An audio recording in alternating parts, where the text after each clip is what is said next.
सदी की सबसे खतरनाक बाढ़ का सामना कर रहे पाकिस्तान में हर गुजरते दिन के साथ हालात बद से बदतर होते जा रहे हैं। वहां जाफराबाद में तो पानी लोगों की जान का दुश्मन बन गया।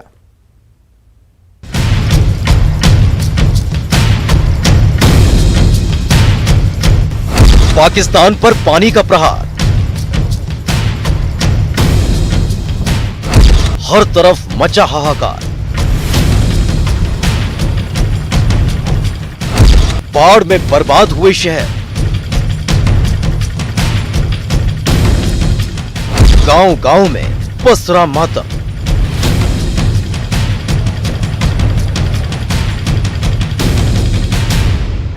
पाकिस्तान में आज जिधर नजर घुमाइए सिर्फ और सिर्फ बर्बादी की ऐसी तस्वीर दिखाई देती है जहां शहर टापू बने हुए हैं। बाढ़ की भीषण तबाही में गांव, घर, मकान सब तबाह हो चुके हैं।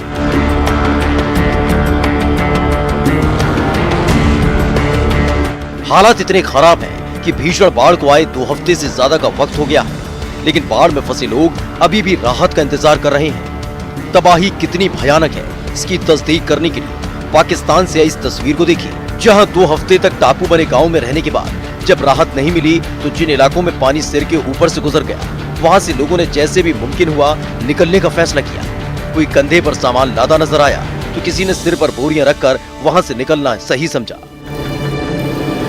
बाईपास दे टेंट वसायलू इते बस कोई सहूलत भी ना खाइण जो ना पीण जो ना काशे।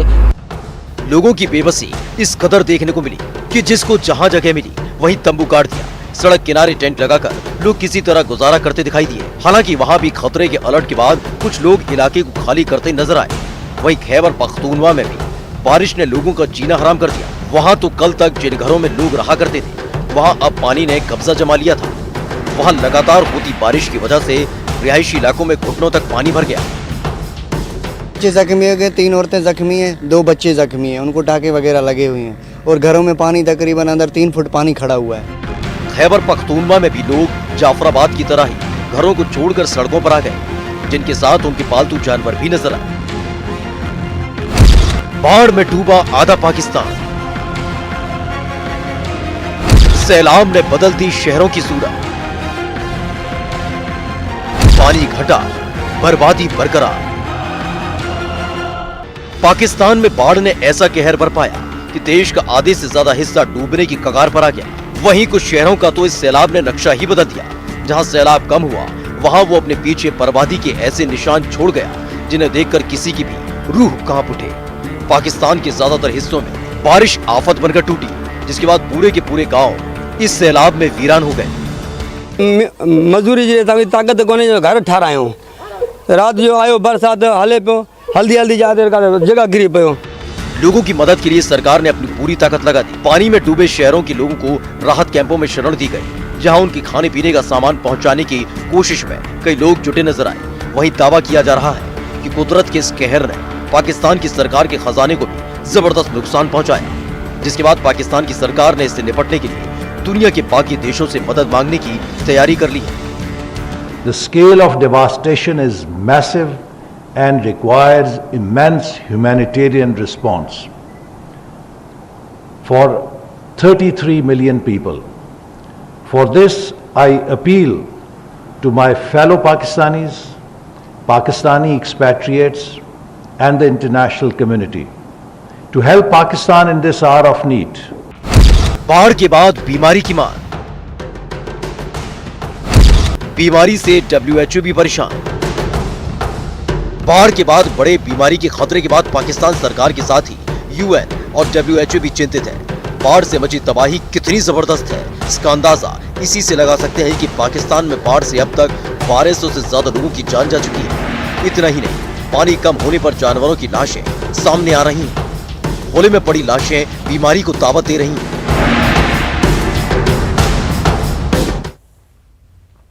सोनाली फोगाट की मौत की पहेली अब भी अनसुलझी है। हालांकि अब गोवा पुलिस की जांच बैंक अकाउंट तक जा पहुंची है। बैंक अकाउंट से सोनाली के पैसों के लेन देन की जानकारी मिलने के बाद गोवा पुलिस मामले की एक और कड़ी जोड़ पाएगी कि सोनाली ने किसे कितना पैसा दिया और इस हत्याकांड के पीछे कहीं पैसा तो असली वजह नहीं है। उधर सोनाली का परिवार पूरे मामले की सीबीआई जांच की मांग कर रहा है।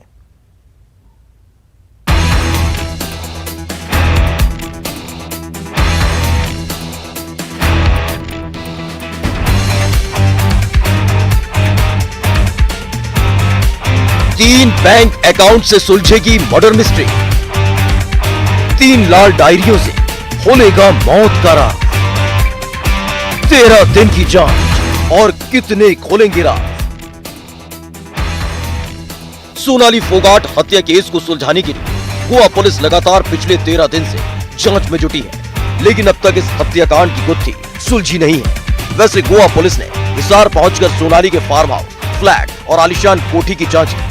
अब गोवा पुलिस का फोकस सोनाली के बैंक अकाउंट पर जाकर टिका है।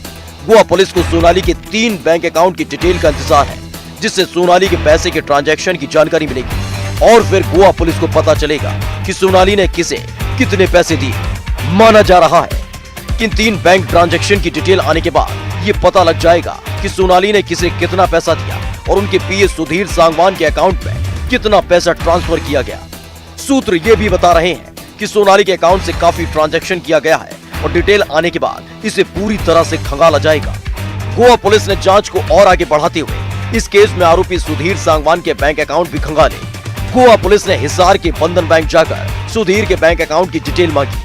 हिसार में पिछले 4 दिन से डटी गोवा पुलिस को जांच के दौरान कई सबूत हाथ लगे हैं, जिनकी मदद से मामले को सुलझाने का काम किया जा रहा है। सोनाली ने किसे दी मोटी रकम, बैंक अकाउंट में दर्ज मौत का राज, बंद लॉकर से सुलझेगी मर्डर मिस्ट्री। सोनाली का परिवार शुरू से ही प्रॉपर्टी और पैसों के लिए मर्डर की आशंका जता रहा है। सोनाली के रिश्तेदार अब गोवा पुलिस की जांच से संतुष्ट नहीं है और वो सुधीर को बचाने का आरोप लगा रहे हैं। गोवा पुलिस ने वहाँ सुधीर से भी वीडियो कॉल करके पूछा भी इसका पासवर्ड बताओ, तो उसने 3-4 बार पासवर्ड, वो पहले तो मेरे को पता नहीं, फिर उसने 3-4 बार बताए तो नहीं खुला। फिर उन्होंने सील कर दिया। मैंने भांजी से भी आपको पहले बताया, भांजी से पूछा, मैं क्या पता बेटिया को पता, उन्होंने भी कहा मामा जी मेरे को नहीं पता इसका पासवर्ड क्या है। सोनाली का परिवार मनोहर लाल खट्टर से मिलकर पूरे मामले की सीबीआई जांच की मांग कर सकता है। इस पूरे मामले में सोनाली के परिवार ने सीबीआई जांच की मांग कर सुप्रीम कोर्ट के मुख्य न्यायाधीश को चिट्ठी भी लिखी है। वहीं सोनाली के रिश्तेदार विकास फोगाट ने कहा कि अगर मामले की सीबीआई जांच के आदेश नहीं होते तो वो हाई कोर्ट जाकर सीबीआई जांच की अपील करेंगे। जांच को लेके अभी हाई कोर्ट का रुख करेंगे, क्योंकि हमें गोवा पुलिस जो इन्वेस्टिगेशन कर रही है वो बिल्कुल फर्जी तरीके से इन्वेस्टिगेशन की जा रही है, क्योंकि ना तो सुधीर सांगवान को यहाँ लाया गया है उनके द्वारा, क्योंकि अगर सुधीर सांगवान नहीं आया तो निशानदेही तो वही करवाता, प्रॉपर ढंग से अच्छी तरीके से बताता वो कहाँ क्या किया है, उसने क्या नहीं किया। हम इससे बिल्कुल नाखुश हैं। 3 डायरी में लिखा है कातिल का नाम, क्या है फार्म हाउस में साजिश का सच। सोनाली मर्डर केस में अभी भी गोवा पुलिस के हाथ खाली ही नजर आ रहे हैं। हालांकि पुलिस की ओर से अहम सबूत मिलने का दावा किया जा रहा है। फिलहाल गोवा पुलिस 3 डायरी और 3 बैंक अकाउंट की कड़ियों को जोड़कर मर्डर केस की तहकीकात में जुटी है, ताकि हत्याकांड का सच सबके सामने आ सके। भरतपुर में बीजेपी नेता की सरेआम हत्या के बाद एक बार फिर इलाके में तनाव है। बीजेपी नेता कृपाल सिंह का अंतिम संस्कार कर दिया गया। पुलिस जांच में जुटी है। बीजेपी प्रदेश की खराब कानून व्यवस्था को लेकर सवाल उठा रही है। बदमाशों ने गाड़ी के सामने अपनी गाड़ी लगाई और उस गाड़ी में, जिसमें वो बीजेपी कार्यकर्ता कृपाल सिंह सवार थे, उस पर ताबड़तोड़ फायरिंग की, जिसमें करीब 7 गोलियां जो हैं उनके शरीर में लगी और बाकी की जो गोलियां हैं वो गाड़ी में लगी। और मैं इस वक्त मौके पर मौजूद हूं जहां पर ये पूरा घटनाक्रम हुआ। यहां पर पुलिस के अधिकारी पहुंच चुके हैं। एमओबी टीम, एफएसएल की टीम जो है वो जाँच कर रही है कि किस तरह से ये पूरा घटनाक्रम हुआ।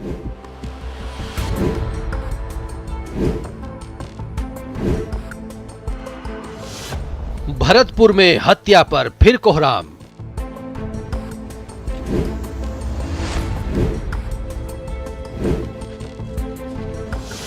फिल्मी स्टाइल में बीजेपी नेता की हत्या। पूरा भरतपुर गैंगस्टर के कब्जे में है। कृपाल सिंह पर दिन दहाड़े एक के बाद एक गोलियां दागी गई, अपराधी बचकर निकल गए। इससे बड़ा दुर्भाग्य कुछ हो नहीं सकता। बदमाशों ने मारी 7 गोलियां, फिर उठे सवाल। इस परिस्थिति के चलते आज व्यवस्था इससे उलट हो गई है कि आज जो अपराधियों में डर होना चाहिए था वो आमजन में है, और जो आमजन में विश्वास होना चाहिए उस आत्मविश्वास से राजस्थान के अपराधी लबरेज है। सांसद कोली के करीबी का हत्यारा कौन? अभी सांसद महोदय ने उनको रेलवे कमेटी का सदस्य भी बनाया था। कहीं ना कहीं मुझे लगता है कि उनकी नजदीकी होने का, उनके ऊपर जो पहले हमले हुए थे वही एक साजिश हो सकती है, लेकिन पुलिस अभी भी मूक दर्शक है। भरतपुर में बीजेपी के नेता और सांसद रंजीता कोहली के करीबी रहे कृपाल सिंह की भीड़ भरी सड़क पर सरेआम हत्या के बाद एक बार फिर प्रदेश की कानून व्यवस्था कटघरे में है। कृपाल सिंह की कार पर गोलियों के निशान कानून व्यवस्था पर कई सवाल खड़े कर रहे हैं। तो मैं सोचता हूं कि अगर बाजार के बीच में कोई गोली पे गोली ठोके जाए और 12 फायर कर दे और उसके बाद भी अपराधी सुरक्षित निकल जाए, ये कानून व्यवस्था की धज्जियां नहीं है तो और क्या शब्द इसके लिए प्रयोग करें। रविवार की रात कृपाल सिंह सर्किट हाउस से कार से अपने घर की तरफ लौट रहे थे। भरतपुर के जगीना गेट इलाके में 3 बाइक और 2 कारों में सवार बदमाशों ने उनकी कार को ओवरटेक किया। जगीना गेट पर कृपाल की कार को रोककर बदमाशों ने उनकी कार पर ताबड़तोड़ गोलियां बरसानी शुरू कर दी। बदमाशों ने 12 राउंड फायर किए, जिसमें 7 गोलियां कृपाल सिंह को लगीं। गंभीर रूप से घायल कृपाल सिंह को अस्पताल ले जाया गया, लेकिन तब तक उनकी मौत हो चुकी थी। मृतक के भाई ने 8 नामजद आरोपियों समेत 10 लोगों के खिलाफ एफआईआर दर्ज करवाई है। इसमें जो सस्पेक्ट थे, हम रात से ही टीमें लगा करके उनकी तलाश में दबिश दे रहे थे। अभी उन्होंने एफआईआर दे दी है, पोस्टमार्टम करा के डेड बॉडी परिजनों को सुपुर्द कर दिए, अंतिम संस्कार किया गया। मुलजिम की गिरफ्तारी के लिए दबिशें दे रहे हैं। कुलदीप जगीना और उसके साथी है जिनके पीछे हम लगे हुए हैं और शीघ्र हम दस्तयाब कर लेंगे। पुलिस सीसीटीवी फुटेज की जांच के बाद आरोपियों के खिलाफ कार्रवाई की बात कह रही है, लेकिन सवाल है कि सीसीटीवी फुटेज जारी क्यों नहीं कर रही पुलिस? क्या सीसीटीवी में है पुलिस की नाकामी की कहानी? क्या प्रदेश में कोई भी कहीं भी नहीं है सुरक्षित? क्या भरतपुर बन चुका है बदमाशों का अड्डा? कृपाल काफी समय से भरतपुर में जमीनों की खरीद फरोख्त का काम कर रहे थे। वो विश्व हिंदू परिषद, बजरंग दल जैसे संगठनों के सदस्य रहे थे। बीजेपी इसमें पपला गैंग की भूमिका की ओर इशारा कर रही है। हालांकि ये जांच का मुद्दा है, लेकिन इतना तय है कि जिस तरह से संगठित होकर अपराधियों ने कृपाल सिंह की हत्या की है, इसमें साफ तौर पर किसी बड़े और शातिर गिरोह का हाथ दिख रहा है। दीपक पुरी, न्यूज़ 18 नेटवर्क, भरतपुर।